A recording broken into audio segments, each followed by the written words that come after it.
why I was scared of Postman Pat was, let us through your door. It's letters through the door. So yeah, I got that a bit confused. So I started looking at kids' programmes that confused me, and I came up with something about, well, it's called Badgers. It's about the badger that liked mashed potato.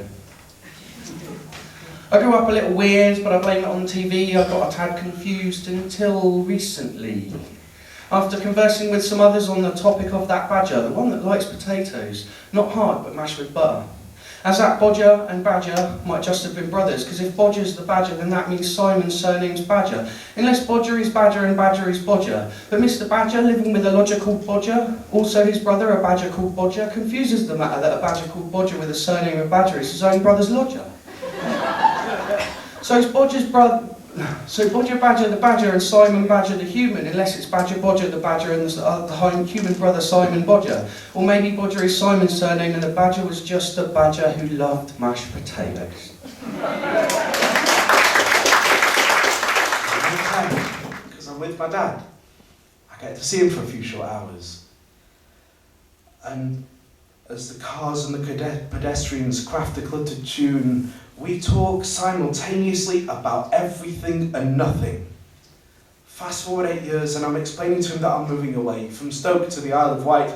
He grins and asks me, my boy, do they even have a Nando's? I don't know, I reply. I'll let you know. I'll call you once a week, I say, hoping his fears this will allay. But we all know how the story goes. Life just gets in the way. Because first it's college and the part-time job, and then it's uni and messy nights out with the lads, and by the time I was in full-time work, maybe that phone call would chime in with these seasons, my life would become stagnant and I'd run out of reasons just to pick up the phone and make the call. And as weeks became a fortnight and fortnight would become months, I suppose I could call too, but that's not the point, because the longer I leave it, the harder it is just to pick up the phone and make the call. And I worry it's just going to be a line of static punctuated by, so, how are you and Joan? When the reality of it is, we're both just fucking ecstatic that one of us picked up the phone and made the call. So is there a moral to this? I really don't know. Other than that, I should probably phone my dad more. And if your dad's still with you, give him a call. You'd both probably feel much better for it. Cheers. Hungry. Whoever he is, I doubt very much that he's a drummer. It won't surprise you to learn that the local emergent punk scene managed to survive the demise of Brighton Riot Squad. It went from strength to strength. The Depressions, Nicky and the Dots, Devil's Dykes, Peter and the Test Tube Babies, the Dodgems, Smeggy and the Cheesy Bits, who became King Kurt, to name but a few of the other early bands. But on my visits home from university, I turned up at the gigs whenever I could, and sometimes helped out on the door or by putting up posters. But there was a developing problem. Before the punks would be let loose there, walls had been constructed in front of the actual burial chambers. The vibrations from rehearsals and gigs, plus general vandalism, caused breaches in them. And pretty soon skulls, bones and bits of coffin started turning up. Someone arrived at a gig with a skull they had found in a local telephone box. Then a whole coffin started to emerge with still legible inscriptions, many with French. Not just because it seemed a bit disrespectful. I remember sitting in the Three Jolly Butchers pub over the road having a discussion about exactly how long a plague virus could survive. Eventually, with skeletons quite literally coming out of the closet all the time, as it were, things got too much. The local council took action and the vault stores closed for good. Thanks. Now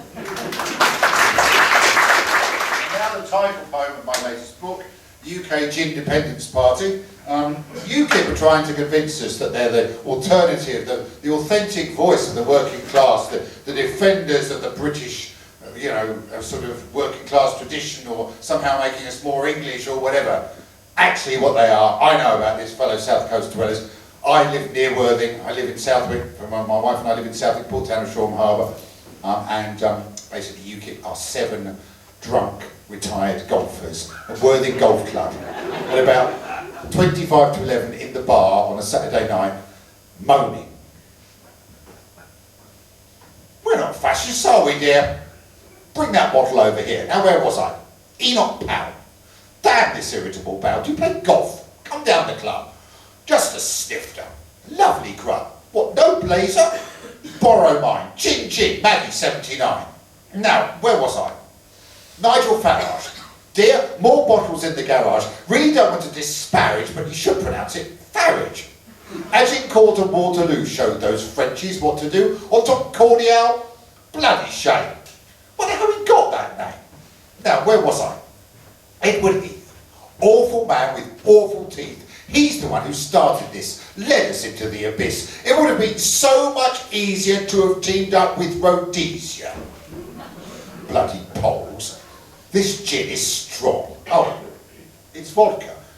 Got that wrong.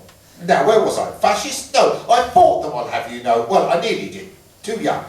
Something's happening to my tongue. Bloody Poles. I need a kip. Do have one more. Just a nip. Upstairs, ere my senses fail. Eileen, where's the Daily Mail? One last parting shot, young man. Country's going down the pan. Anyone with half a brain is selling up and off to Spain. Part of that's in Europe, true, but not the bit we're going to. Bloody Poles. My poor old head. See yourself out. Off to bed. Chin chin. Thanks.